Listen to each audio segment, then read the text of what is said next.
हमारे चैनल को सब्सक्राइब करें और बेल आइकन दबाएं।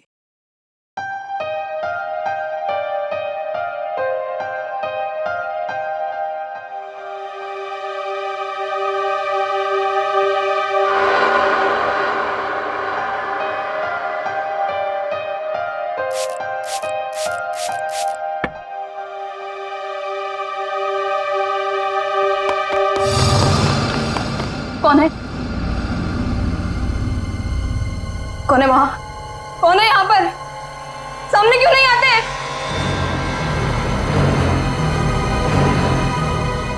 बस बहुत हो गया। बंद करो ये खेल, बंद करो ये खेल।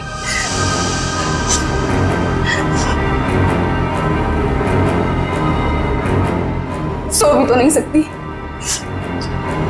अगर सो गई शायद फिर कभी नींद से उठ ही ना पाऊं। जूही, श्रुति, तुमसे कितनी बार कहा है कि दरवाजा खटखटा के अंदर आया करो। ओ हेलो मैडम, ये गर्ल्स हॉस्टल है, किसी ऑफिस की बॉस का केबिन नहीं है। तुम नहीं समझोगी। जूही, क्या हुआ तुम्हें? इतनी चिड़चिड़ी और उखड़ी उखड़ी क्यों लग रही हो? जो इंसान 4 दिन से सोया नहीं हो ना, उसका बर्ताव ऐसे ही होगा ना। सोती क्यों नहीं? मैंने कहा था ना तुमसे, वो सिर्फ और सिर्फ सपने हैं, उनका कोई मतलब नहीं है। श्रुति, सिर्फ सपना नहीं है वो। जो मेरे ऊपर बीत रही है वो तेरे पर बीत रही होती तब तुझे मेरी तकलीफ पता चलती। मैं तेरी तकलीफ समझ रही हूँ जूही, लेकिन तू मेरी बात नहीं समझ रही है। जैसा तू सोच रही है वैसा कुछ भी नहीं है। नहीं। चल अच्छा, अब थोड़ी देर आराम कर। चल श्रुति ने, अब तो गहरी नींद में सो जा। मेरी बात मान जूही, सो जा थोड़ी देर। मैं नहीं सोऊंगी श्रुति। सो जा जूही, तुझे मुझ पे भरोसा है कि नहीं? है ना? तू अभी आराम से सो जा, मैं तेरे कमरे के बाहर ही हूँ। वो सपने फिर आएंगे श्रुति। नहीं आएंगे। Good night.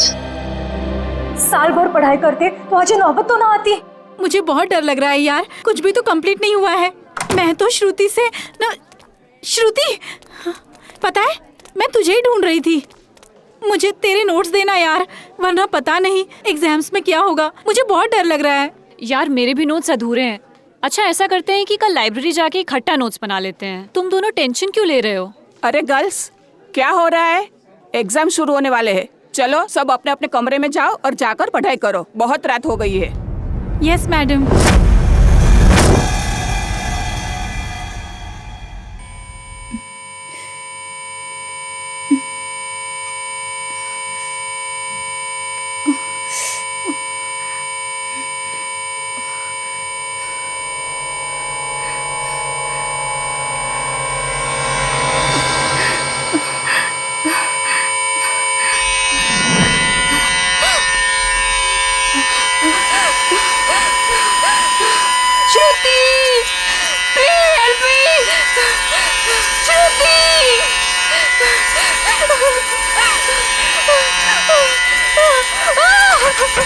ये दरवाजा क्यों बंद है?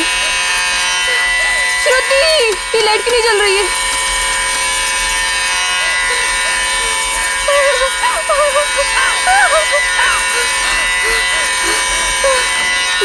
ये खिड़की क्यों जाम है? बंद करो ये आवाज, मेरे कान के पट्टे फट जाएंगे।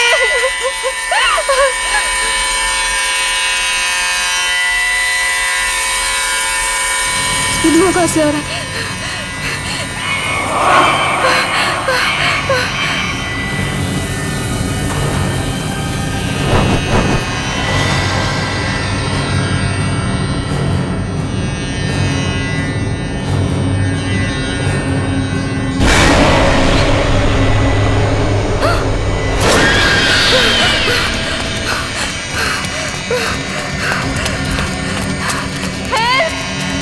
कोई बचाओ मुझे!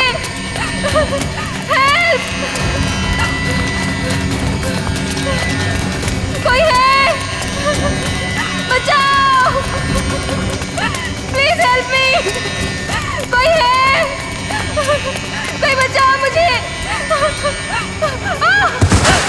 मत मारो मुझे! मत मारो! मत मारो मुझे! मत मारो!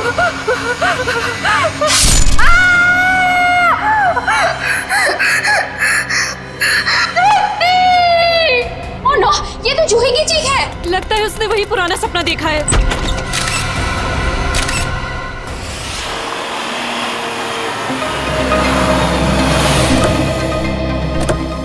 हाँ श्रेया, क्या पता चला? सर, मरने वाली का नाम जूही है। वैसे भोपाल से है, मगर यहाँ MBA की पढ़ाई के लिए आई थी। सर, लगता है जब वो सो रही थी उस वक्त किसी ने चाकू मार के उसका खून कर दिया। श्रेया, ये जूही का कमरा कहाँ है? सर, ऊपर। सर, एक और बात, जब उसका खून हुआ उस वक्त उसके कमरे में और कोई भी नहीं। ऐसा कैसे हो सकता है श्रेया? कोई ना कोई तो होना चाहिए। ऐसा जरूरी नहीं है सर, इस तरह की मौतों में कई बार आत्माओं का हाथ होता है। प्लीज, ACP सर मुझे पहले ही बता चुके हैं आपकी इन कहानियों के बारे में। बेहतर होगा कि इन मर्डर केसेस के साथ ये आत्माओं की कहानियां ना जोड़ें। प्लीज, समझ गए? यही कमरा है? Yes sir. आइए। एक्सक्यूज मी, प्लीज एक सेकंड, एक्सक्यूज मी।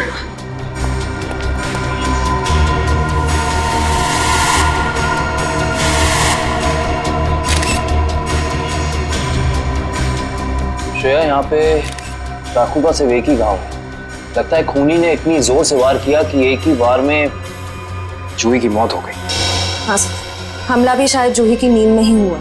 बेचारी को अपने आप को बचाने का मौका भी नहीं मिला होगा। एक्सक्यूज मी, यहाँ पे सबसे पहले जूही की मौत का पता किसको चला? सर, सबको एक साथ ही पता चला था। हम यहाँ कॉरिडोर में थे, अचानक से जूही के कमरे से चीखने की आवाज आई और अंदर आके देखा तो जूही की जान जा चुकी थी। उस समय कमरे में जूही के साथ और कौन था? सर, उस वक्त जूही के साथ कोई नहीं था।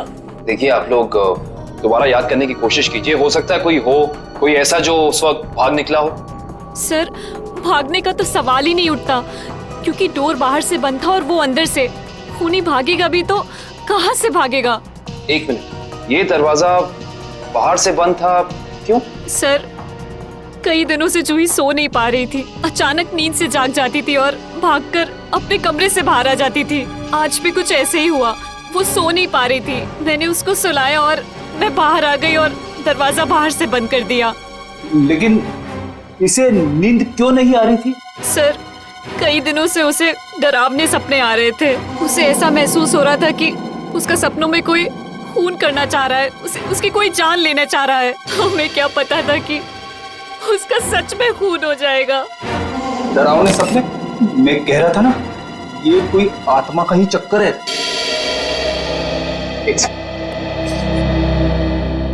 आपको कितनी बार बताया है कि आत्माओं की बातें सबके सामने मत किया करिए। वो लोग क्या सोचेंगे CID के बारे में? सॉरी। अच्छा, आप अभी कह रही थी कि जूही को डरावने सपने आते थे। कभी उसने आप लोगों के साथ कुछ शेयर किया कि उसे किस चीज के सपने आते हैं? कुछ भी? सर, उस ड्रॉर में जूही का स्केच बुक है। उस ड्रॉर में? जी सर। Sketch book? ये बुक? जी सर। ये चाकू? सर, ये वही चाकू है जिसे लेकर कोई उसका पीछा करता था सपनों में, उसे मारने के लिए। ये देखो, ये चाकू बिल्कुल ऐसा ही है जिससे जूही का कत्ल हुआ। हाँ सर। ये सारी ड्राइंग्स जो हैं इस बुक में, ये क्या जूही अपने सपने में देखती थी? जी सर। सर, लगता है ये किसी अंदर वाले का ही काम है, जो कमरे के अंदर आसानी से आ सकता हो और जिसे जूही के सपनों के बारे में पता हो। क्या तुम्हारे अलावा और कोई ये स्केचबुक के बारे में जानता था? कोई नहीं। खूनी अगर इस दरवाजे से अंदर नहीं आया तो फिर इस कमरे में आया कहां से? इस बालकनी से। लेकिन बालकनी का दरवाजा तो अंदर से बंद है। अगर खूनी खून करके बालकनी से भागा है तो फिर ये दरवाजा अंदर से बंद कैसे?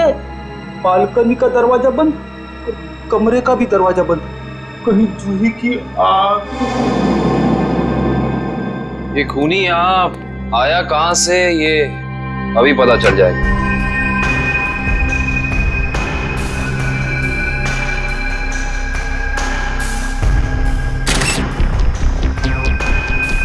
ये देखो, जूते के निशान। हो ना हो खूनी इसी बालकनी से चढ़कर आया। लेकिन बालकनी का दरवाजा तो अंदर से बंद था, तो फिर खूनी यहाँ ऊपर चढ़ के कमरे के अंदर आया कैसे होगा? ये भी पता चल जाएगा फ्रेडी जी। बस एक बार जूही के मौत के कारण पता चल जाए, कुछ तो होगा, कोई सबूत कुछ तो होगा। इधर देखो, ये पाइप इसी वाटर पाइप से चढ़कर खूनी इस बैल्कनी तक आया है। यहाँ के वॉचमैन से मिलना पड़ेगा। माफ कर दिए साहब, गलती हो गई। इसे गलती कहते हो तुम? एक इंसान गर्ल्स हॉस्टल की बैल्कनी में चढ़ जाता, अंदर कमरे में जाके खून कर देता और तुम्हें कुछ पता भी नहीं चला। बस साहब 15 मिनट के लिए मेरी आंख लग गई थी। मैं सपने में भी ऐसा नहीं सोच सकता था कि उस दौरान ऐसा कुछ हो जाएगा। तुम्हारी 15 मिनट की लापरवाही की वजह से एक लड़की की जान चली गई, उसकी जिंदगी लौटा सकते हो तुम?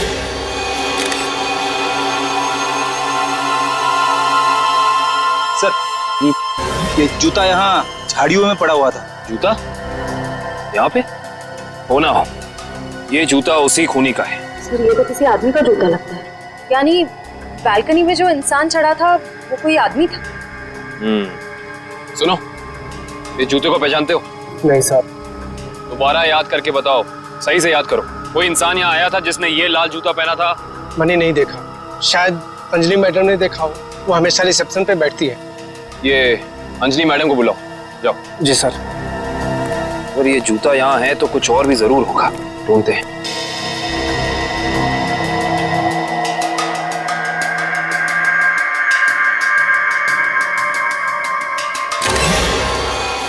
इस तरफ ये जूतों के निशान। एक जूते का निशान थोड़ा गाढ़ा है और दूसरे का हल्का। ये वाला गाढ़ा है। इसका तो एक ही मतलब है, ये जूता जिसका भी है वो इंसान लंगड़ा के चल रहा था। वो लंगड़ा के इसलिए चल रहा था क्योंकि जब वहां बैल्कनी से वो नीचे आया उसे चोट लग गई, फिर वो यहाँ से भागा और यहाँ पे जूता रह गया। हाँ साहब, मैं ही अंजलि हूँ। आपने मुझे बुलाया? जी अंजलि जी, हमें आपसे कुछ सवाल पूछने थे। जी। अंजलि जी, आपने इस लाल जूते को देखा? मेरा कहने का मतलब है किसी इंसान को इसको पहनकर यहाँ आते हुए देखा, लंगड़ाते हुए? हाँ साहब, मैंने देखा था। मनीष लंगड़ाते हुए जा रहा था। मनीष? ये मनीष कौन है? जूही का दोस्त है। अंजलि जी, जब वो यहाँ आया, ये गर्ल्स हॉस्टल है राइट, आपने उसको रोका नहीं? मैंने उसे रोका पर वो रुका ही नहीं। और क्या? मनीष अक्सर जूही से मिलने हॉस्टल आया करता था, पर कुछ दिनों से उन दोनों के बीच में अनबन चल रही थी। किस बात को लेकर अनबन चल रही थी? मुझे उस बारे में कुछ पता नहीं। कोई बात नहीं, अब तो इस बारे में हम मनीष से ही पूछ लेंगे।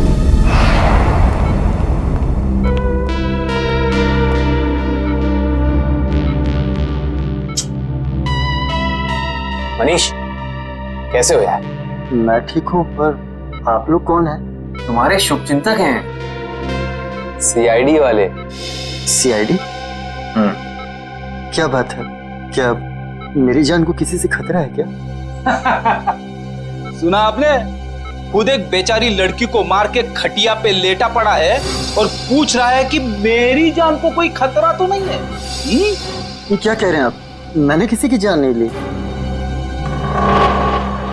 मनीष, ये पाँव में चोट कैसे लगी तुम्हें? वो मैं सड़क पार कर रहा था तो एक बाइक वाले ने टक्कर मार दी मुझे। सड़क पार कर रहा था बेचारा, टक्कर मार दी? वैसे ये हादसा हुआ कहाँ? MI रोड पे, जीपीओ के सामने। जीपीओ के सामने? तभी तो। वैसे अगर ऐसा था तो ये लाल रंग का जूता जो तुम्हारा है, हमें पता है जीपीओ के सामने मिलना चाहिए था। पर कमाल की बात देखो, ये जूता हमें स्वर्णिमा गर्ल्स हॉस्टल के बाहर मिला। कैसे? मेरा जूता वहां कैसे पहुंचा? देखो मनीष, हमसे झूठ बोलकर कोई फायदा नहीं है। सच निकालने के और कई तरीके आते हैं। बेहतर होगा हमें सब सच बता दो। क्यों मारा तुमने जूही को? क्या जूही की मौत हो गई? खून हो गया उसका। क्यों गए थे तुम वहां? देखिए, मैं जूही के बालकनी में गया जरूर था, लेकिन मैंने जूही को नहीं मारा। इतनी रात को तुम वहाँ क्या करने गए थे मनीष? मुझे उससे बात करनी थी। ऐसी कौन सी बात थी जो तुम दिन के उजाले में नहीं कर सकते थे, जिसके लिए तुम्हें रात के अंधेरे का सहारा उठाकर चोरों की तरह पाइप से चढ़कर उसकी बैल्कनी तक जाना पड़ा? मैं उससे माफी मांगना चाहता था। दरअसल मैंने उसके दोस्ती को प्यार समझने की गलती की थी, लेकिन जब मैं वहां पहुंचा तो मैंने देखा कि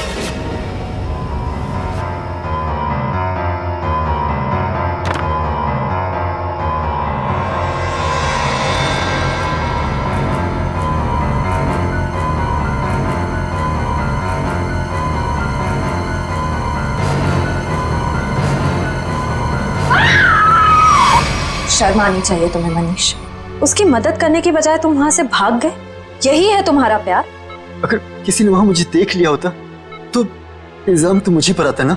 देख तो तुम्हें लिया ही था। अंजलि जी ने तुम्हें रोकने की कोशिश भी की पर तुम रुके नहीं। ये सब छोड़ो, हमें ये बताओ कि जब तुम वहां थे तो उस वक्त कमरे में और कौन था? मैंने वहां किसी को नहीं देखा। हेलो, क्या? एक और खून?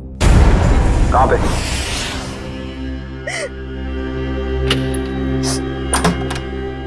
आप कौन? हम लोग सीआईडी से। आइए।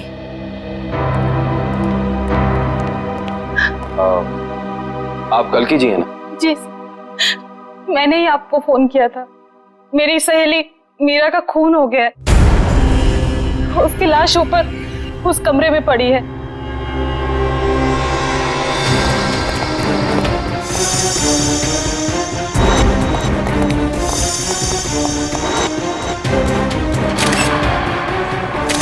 श्रेया, ये चाकू तो बिल्कुल वैसा ही लग रहा है जैसा जूही की मौत में यूज हुआ था। हाँ सर, लगता है किसी सीरियल किलर का काम। सीरियल किलर का भी हो सकता है और किसी ऐसे इंसान का भी जो दोनों जूही और मीरा को जानता है। वो यहाँ आया और उसने मीरा की जान भी इसकी नींद में ले ली। मतलब दो खून हूबहू एक ही तरीके से। सर, हाँ, लाश की हालत को देखकर लगता है कि इसकी मौत को 3-4 घंटे हो चुके हैं। 3-4 घंटे?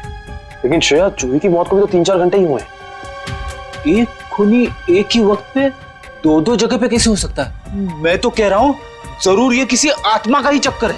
रेडी प्लीज, ये किसी आत्मा का चक्कर नहीं है। ये उस खूनी के किसी साथी या रिश्तेदार का चक्कर भी हो सकता है। लगता है इस जुर्म में एक से ज्यादा लोग शामिल हैं। लेकिन कैसे? कैसे हो सकता है? इस कमरे की सारी खिड़कियां, सारे दरवाजे अंदर से बंद हैं। और यहाँ पे कोई बालकनी भी नहीं है उस हॉस्टल की तरफ। तो फिर वो खूनी इस कमरे में आया कैसे? इस कमरे की तलाशी लो, कोई ना कोई सुराग जरूर मिलेगा। श्रेया, इसकी फोटो एल्बम और फोन डायरीज चेक करो।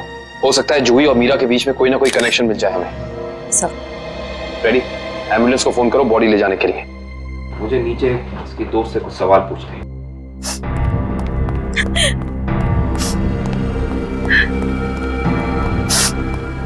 कालकी जी, जी, आपको मीरा की मौत के बारे में कब पता चला?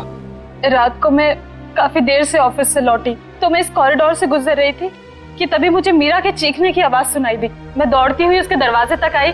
मीरा का दरवाजा खटखटाया पर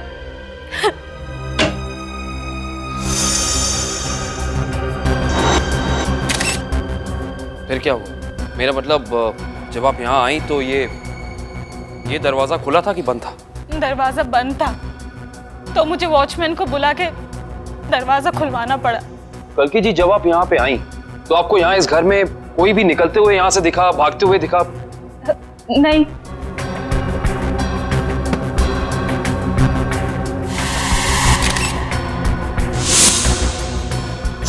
कालकी जी, आपकी दोस्त मीरा काम क्या करती? बैंक की एरिया मैनेजर थी वो, और 2 साल पहले उसका तबादला हमारे शहर में हुआ था। तबादला? हाँ श्रेया, क्या पता चला? सर, मरने वाली का नाम जूही है। वैसे भोपाल से है मगर यहाँ MBA की पढ़ाई के लिए आई थी। क्या ये तबादला भोपाल से यहाँ हुआ? जोधपुर से। पर क्यों सर? आपकी दोस्त मीरा किसी जूही नाम की लड़की को जानती थी? जहाँ तक मुझे पता है सर, इस नाम की तो उसकी कोई दोस्त नहीं थी। दोस्त नहीं तो कोई रिश्तेदार? क्योंकि कुछ घंटे पहले एक 21 साल की लड़की का बिल्कुल इसी तरीके से खून हुआ है। उस लड़की का नाम जूही था और ये उसकी तस्वीर है। क्या आप जानती हैं इसे? नहीं। आप जानती?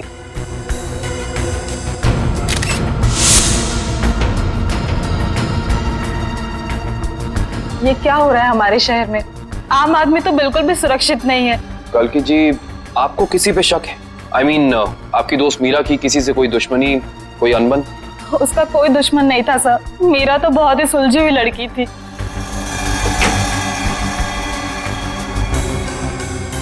अच्छा, ये तस्वीर देखिए। इस आदमी का नाम मनीष है। क्या आप इसे जानती हैं? नहीं सर। सर, आशा, मैंने मीरा के सारी डायरीज, सारे एल्बम्स चेक किए। मीरा और जूही के बीच कोई कनेक्शन नहीं है, कोई संबंध नहीं है। कोई ना कोई संबंध तो जरूर है, वरना ये खूनी सिर्फ इन्हीं दोनों लड़कियों को निशाना क्यों बनाएगा? कुछ तो है जो हमें समझ नहीं आ रहा है। कल्कि जी, क्या कुछ दिनों से मीरा किसी बात को लेकर परेशान थी? हाँ सर, कुछ दिनों से उसे डरावने सपने आ रहे थे। डरावने सपने? मीरा को भी डरावने सपने आ रहे थे? हाँ सर, बस कहती रहती थी कि उसका कोई खून करना चाहता है।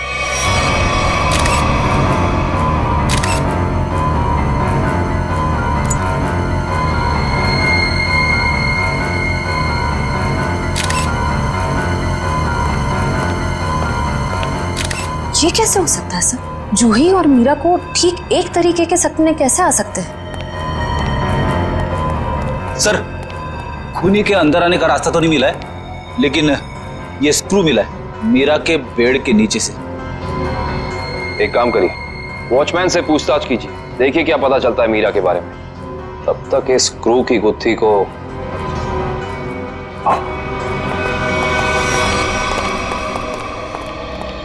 करण, रेडी को ये स्क्रू कहाँ मिला था? सर वहां उधर। इधर? ये स्क्रू हाँ आया कैसे होगा? हाँ ले आओ, संभाल के। इश्ता, श्रेया, संभाल के।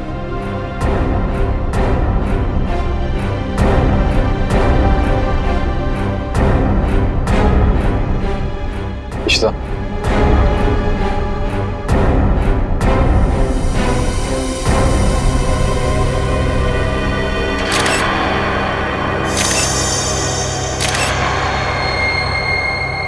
ये बात है।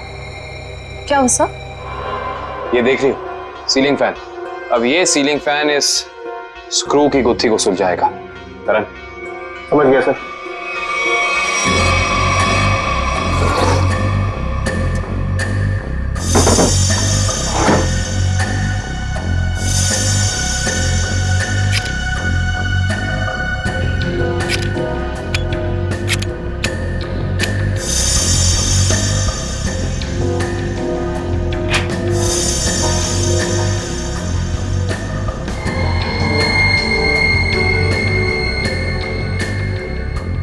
फैन को उल्टा करो।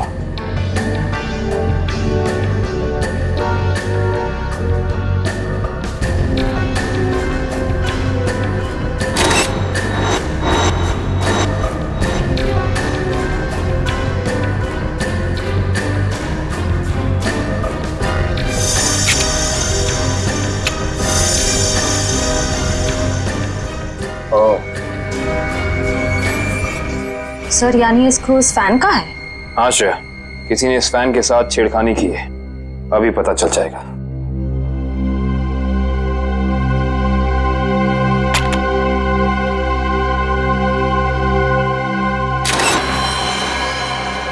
ओह माय गॉड, तो ये बात है, मतलब चाकू इसके अंदर था। इसके अंदर से इस मैकेनिज्म के जरिए चाकू सीलिंग से नीचे गिरा मीरा के पेट में और उसकी मौत हो गई। अब समझ में आया, ये कारण है जिस वजह से खूनी इस कमरे में नहीं था। उसकी जरूरत ही नहीं थी, उसका काम तो ये सीलिंग फैन कर रहा था। इसका मतलब जूही के कमरे में भी बिल्कुल ऐसा ही सीलिंग फैन होगा जिसके अंदर सेम मैकेनिज्म फिट होगा। वहां भी चाकू सीलिंग से गिरा और जूही की मौत हो गई। सर हो सकता है खूनी ने रिमोट कंट्रोल के जरिए इस चाकू को कंट्रोल किया हो सकता है। और सवाल यह है श्रेया कि खूनी को कैसे पता चला कि सही वक्त रिमोट बटन दबाने का कौन सा था? हाँ सर, क्योंकि ना तो हमें मीरा के कमरे से कोई कैमरा मिला, ना ही जूही के कमरे से, जिससे ये पता चले कि खूनी दोनों लड़कियों पर नजर रख रहा था।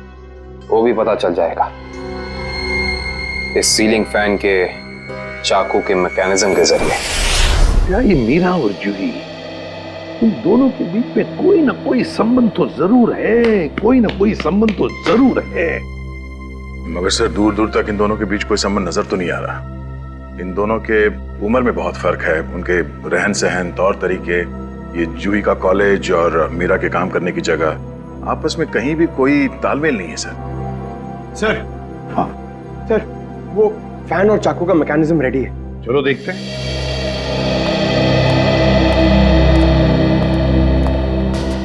पंकज, रिमोट ऑन करो।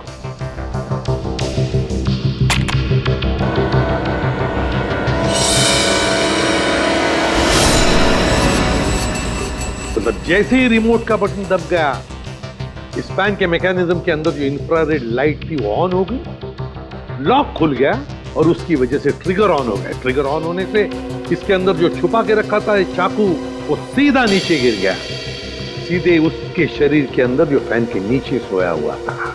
मगर दया, एक बात है, ऐसे मैकेनिज्म की जो रिमोट होते हैं, वो रिमोट ज्यादातर 50 मीटर की दूरी के अंदर ही काम कर सकते हैं।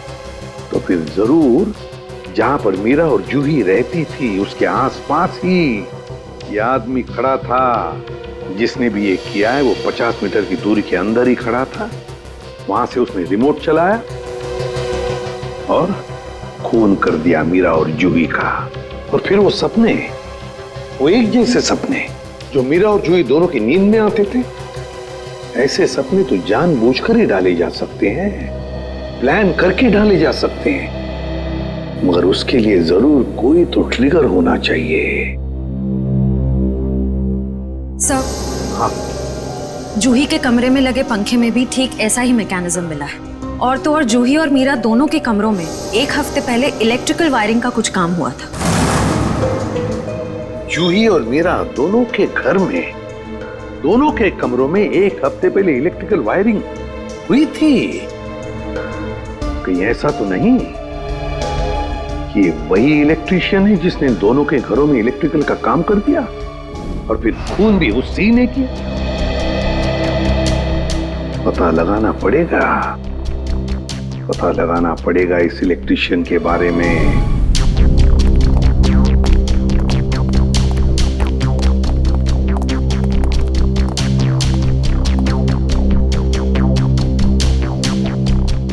ना ही मीरा के मोबाइल पे कोई अलार्म था और ना ही जूही के मोबाइल। फिर दोनों को एक ही वक्त एक जैसे सपने कैसे आ सकते हैं? इसका मतलब सपने ट्रिगर करने वाला मैकेनिज्म यहीं कहीं है। सर, ये देखिए, इस पे अलार्म है, लेकिन सुबह 6 बजे का। 6 बजे का? पर मीरा की मौत तो 3 बजे हुई थी, तो सपने शुरू करने का ट्रिगर लगभग 1 या 1.5 के बीच का होना चाहिए। यह भी तो हो सकता है कि किसी ने मीरा को सम्मोहित कर दिया। ऐसा नहीं हो सकता फ्रेडी, क्योंकि अगर ऐसा होता तो मीरा के दिन भर का हाव भाव, चाल चलन सब प्रभावित होता। पर ऐसा नहीं हुआ। नहीं, कुछ है यहाँ जो हम अभी तक देख नहीं पा रहे। ढूंढो, यही है।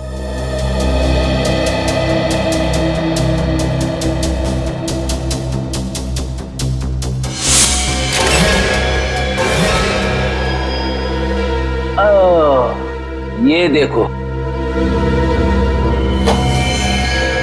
टीवी के पीछे ये बॉक्स लगा हुआ था। बॉक्स? कहीं ये ट्रिगर मैकेनिज्म इस बक्से के अंदर तो नहीं फिक्स किया हुआ है?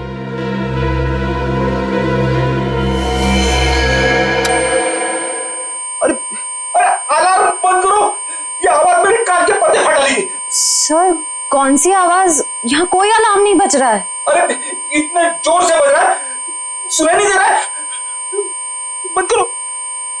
हाँ, बज तो रहा है, लेकिन बहुत धीमी आवाज में। बंद करो, बंद करो। बंद हो। Thank you. इतना भद्दा अलार्म मैंने जिंदगी में नहीं सुना। सोने वाला उठेगा नहीं, हार्ट अटैक से सीधे ऊपर चला जाएगा।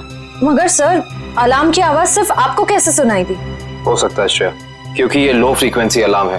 श्रेया, ये सिर्फ उन लोगों को सुनाई देता है जिनकी साउंड टॉलरेंस और सुनने की शक्ति इसकी ध्वनि से मेल खाती है। यानी फ्रेडी सर की तरह जूही और मीरा भी इस अलार्म की आवाज को सुन सकती थी। वो ये बात नहीं जानता था।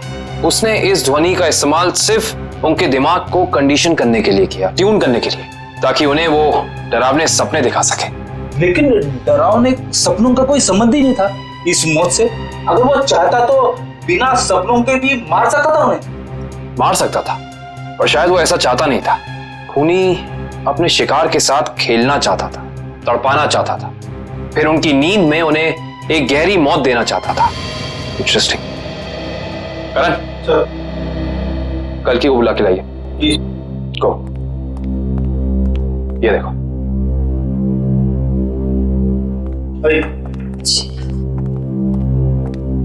आइए। कल्कि जी, जी। इस आवाज को पहचानती हैं आप? ये आवाज मैंने यही सुनी है, मीरा के घर पे। कब?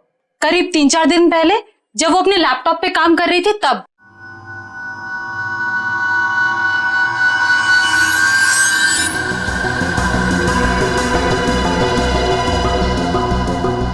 आपको मीरा के लैपटॉप का पासवर्ड पता है?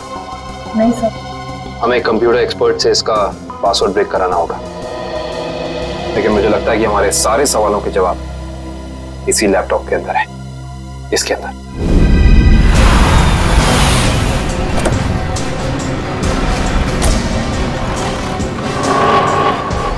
भाई साहब, हम लोग सीआईडी से। सीआईडी से?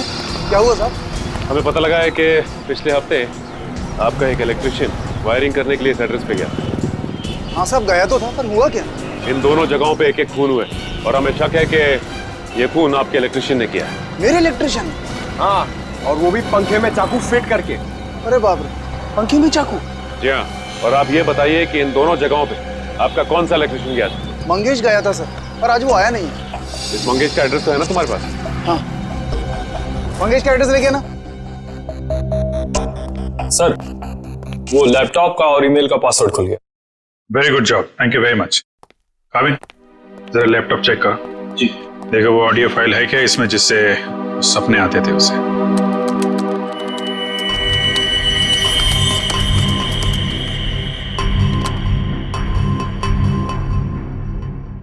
सर, इस कंप्यूटर में कोई ऑडियो फाइल नहीं है। हाँ, लेकिन मीरा के ईमेल अकाउंट में एक वीडियो फाइल दिख रही है। Video file? खोलो खोलो इसे जरा।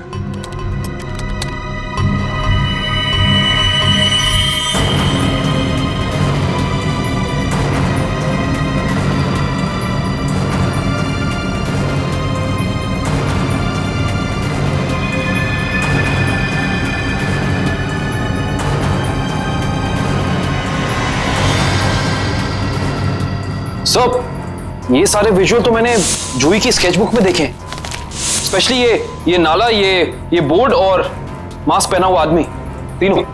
इसका मतलब खूनी ने जूही और मीरा दोनों को चेतावनी भेजी थी। उन लोगों को हमारे पास आना चाहिए था मदद मांगने। जरा ये फाइल फिर से चलाना।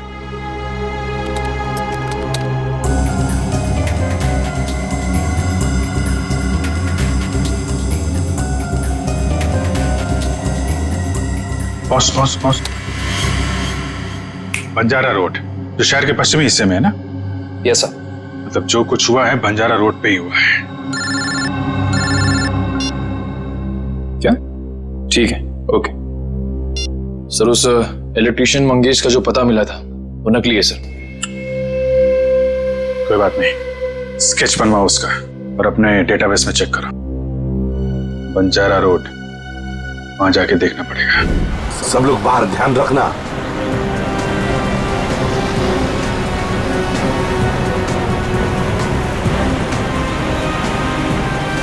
आराम से पंकज, आराम से। एक मिनट।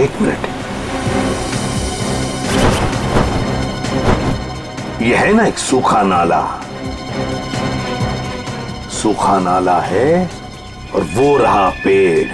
सूखा नाला और उसमें वो पेड़। जरा आगे चलकर देखते हैं।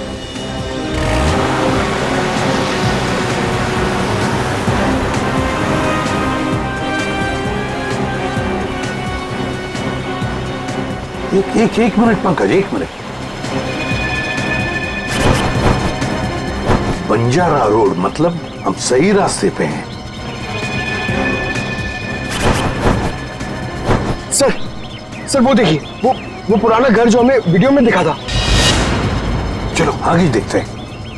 अगर खूनी इस जगह का वीडियो बना के मीरा और जूही को भेज क्यों रहा था? शायद उन दोनों को अपने अतीत का याद दिलाने के लिए। मगर सर, मैंने पता किया सर, इस बंजारा रोड पे आज तक एक क्राइम नहीं हुआ है।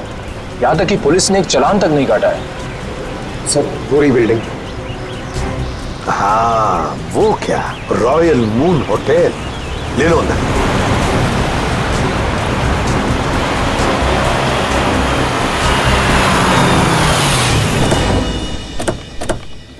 हाँ, इलेक्ट्रिशियन का स्केच मैच नहीं हो रहा है।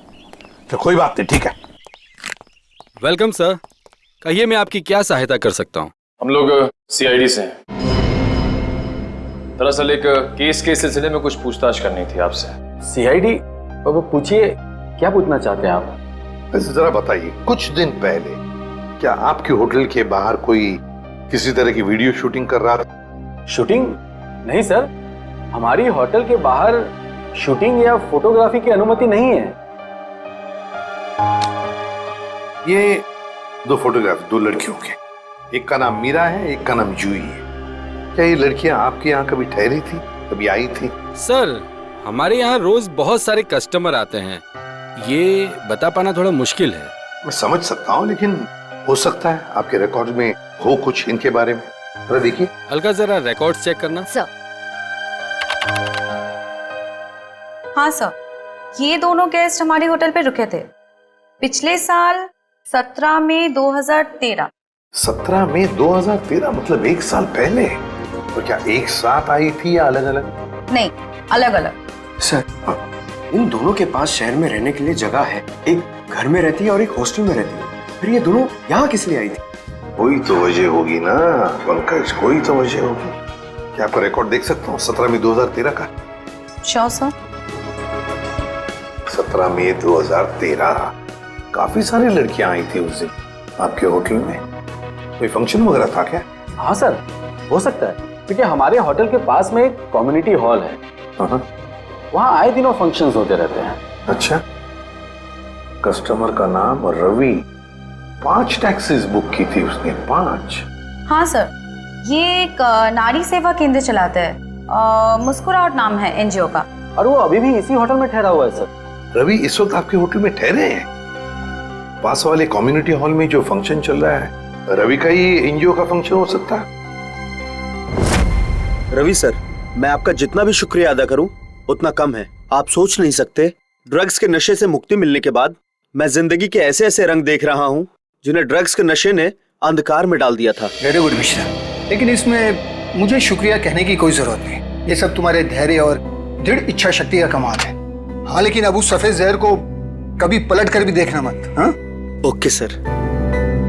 माफ कीजिएगा रवि जी, आपको मैं इंटरप्ट कर रहा हूँ, लेकिन ये जरूर कहूंगा कि आप बहुत ही अच्छा काम करते हैं, बहुत ही पुण्य का काम करते हैं हमारे देश के नौजवानों को ड्रग्स में से बाहर निकाल कर। सर, आप एसीपी प्रद्युम्न है ना सर? जी हाँ, मैं एसीपी प्रद्युम्न। सर, हमने बहुत किस्से पढ़े हैं सर आपके बारे में, और तभी से आपसे मिलना चाहता था सर, लेकिन अब आप सर बैठेंगे सर प्लीज? नहीं। सर क्या लेंगे सर आप? चाय, कॉफी, कुछ? एक ठंडा लेमन आइस टी। जी, ठंडा लेमन आइस टी तो नहीं मिलेगी, साधारण चाय चलेगी। रवि जी, हमें कुछ नहीं चाहिए, कुछ नहीं चाहिए, थैंक यू वेरी मच। बस एक जरूरी काम है आपके पास। 2 लड़कियों के बारे में हम कुछ इंफॉर्मेशन चाहते हैं। अब कौन सी 2 लड़कियां सर? ये जूही और ये मीरा, क्या आप बता सकते हैं कि पिछले साल ये दोनों आपके इस एनजीओ में आई थी? जूही और मीरा? हाँ सर, ये सर आई थी दोनों यहाँ पर। एक्चुअली सर, इन्हें भी ड्रग्स के नशे की बुरी लत पड़ गई थी सर, इसलिए ये दोनों आई थी यहाँ हमारा सेमिनार अटेंड करने के लिए। लेकिन सर, इस बात को तो करीब 1 साल हो गया है। अब इनके बारे में पूछताछ। इन दोनों लड़कियों का खून हुआ है। क्या खून हो गया? लेकिन सर कैसे, किसने किया सर? बस वही पता लगाना है, इसलिए हम चाहते हैं कि अगर आपको इन दोनों के बारे में कोई खास बात मालूम हो, कोई यादें हो आपके पास इनके बारे में, तो मदद हो जाएगी हमारी तहकीकात करने में। कोई खास बात इस वक्त तो याद। हाँ सर, याद आया सर, एक लड़की थी मोनिका, इन दोनों को उसकी चिंता बहुत सताती रहती थी सर। मोनिका? जी। क्या वो भी यहाँ आपके ड्रग रिहैबिलिटेशन सेंटर में आई थी? आई तो थी सर यहाँ पर, लेकिन वो ड्रग्स के खिलाफ अपनी लड़ाई जीत नहीं पाई सर। दरअसल सर, 1 साल पहले अपनी बिल्डिंग की छत से कूदकर उसने आत्महत्या कर ली थी सर, ड्रग के नशे में। मोनिका ने आत्महत्या कर ली? जी सर। उसका पता तो होगा ना आपके पास? जी सर, मोनिका का एक ही सगा भाई है, अमित। मोनिका की मौत के बाद सारी प्रॉपर्टी, सारी जायदाद उसी के नाम हो गई। तो क्या मोनिका के भाई ने प्रॉपर्टी के लिए अपनी बहन का खून किया? ये भी तो हो सकता है कि मोनिका ने आत्महत्या की हो। मैंने कहा ना, काम हो जाएगा। जी कहिए। आपका नाम अमित है? जी हाँ, मगर आप लोग? सीआईडी मोनिका के बारे में कुछ सवाल करने थे आपसे। ओह, 1 साल हो गया मेरी बहन को मरे, लेकिन अब भी कोई ना कोई आकर मेरे पुराने जख्म को रहता रहता है। पूछिए, क्या पूछना है आपको? देखिए अमित जी, हम आपका दुख समझ सकते हैं, मगर क्या करें, 2 खून हुए, इसलिए आपकी बहन के बारे में कुछ सवाल करने आए हम लोग। 2 खून? मगर किसके? जूही और मीरा का। ये दोनों आपकी बहन मोनिका के दोस्त थे ना? हाँ, बदकिस्मती से ये मेरी बहन के दोस्त थे। बदकिस्मती से? क्यों? वैसे तो मीरा और जूही तुम्हारी बहन की बहुत फिक्र करते थे। अगर सच में उन्हें मेरी बहन की फिक्र होती तो वो फिर से उसे ड्रग्स की खाई में ना धकेलते। क्या वो दोनों फिर से मोनिका को ड्रग्स की लत लगाना चाहते थे? हालांकि वो दोनों खुद ड्रग्स से छुटकारा पाना चाहते थे। मुझे नहीं पता कि वो आदत से छुटकारा पाने आए थे या दोबारा ड्रग एडिक्ट्स को बढ़ावा देने, लेकिन इस काम में एक और भी था उनके साथ। हाँ, विशाल। विशाल? ये विशाल कौन? विशाल जूही और मीरा को ड्रग्स देता था और ये बात मोनिका जान गई थी, लेकिन जब लोगों को पता चला कि मोनिका को उनका राज पता है तो उन्होंने उसे फंसाने के लिए उसके बैग में ड्रग्स डाल दी। वो पकड़ी गई, उसके ऊपर पुलिस केस भी हुआ। वो ये सदमा बर्दाश्त नहीं कर सकी और उसने आत्महत्या कर ली। सर, कोई तो है जो मोनिका की मौत का बदला ले रहा है। जूही और मीरा पहले ही मर चुकी हैं। अब अगला नंबर शायद विशाल का। अमित, कल रात तुम कहाँ थे? आप मुझ पे शक कर रहे हैं? क्या करें, शक करने की आदत जो है हमें। और फिर तुम तो अपनी बहन के सबसे करीबी हो ना। मुझसे ज्यादा करीबी तो उसका मंगेतर था, रणविजय। दोनों ने जन्मों जन्मों तक साथ रहने की कसमें खा रखी थी। रणविजय? ये रणविजय यही है ना? हाँ, यही तो है वो, लेकिन रणविजय का स्केच आपके पास कैसे? हो सकता है मीरा, जूही और मोनिका की मौत का राज रणविजय जानता हो। Thank you Ranvijay. सब हो रहा विशाल का घर। विशाल की जान को खतरा हो सकता है।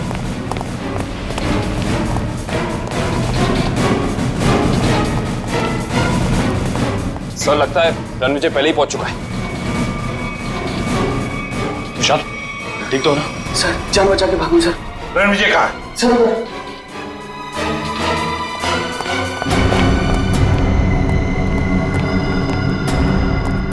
यहाँ तो कोई भी नहीं है। सर, शायद यहाँ से भागा होगा।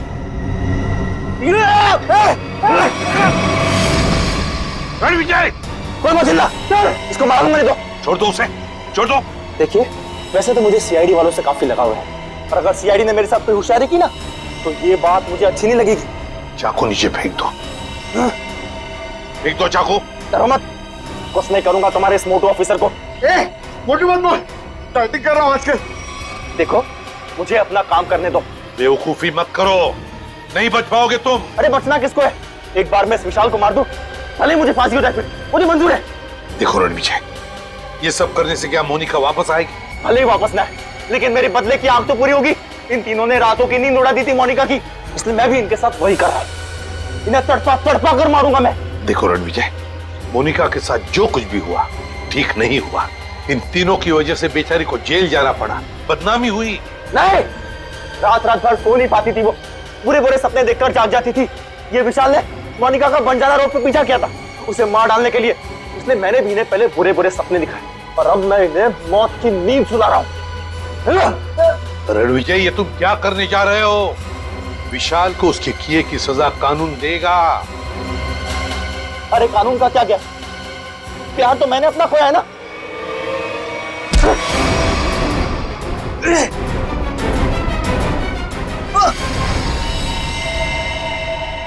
रणविजय, विशाल को तो उसके किए की सजा मिलेगी ही मिलेगी, मगर तुमने बदले की आग में दो खून किए, दो। तुम्हें तो शायद फांसी ही होगी, फांसी। For more updates, subscribe to our channel, click the show links and enjoy watching the videos.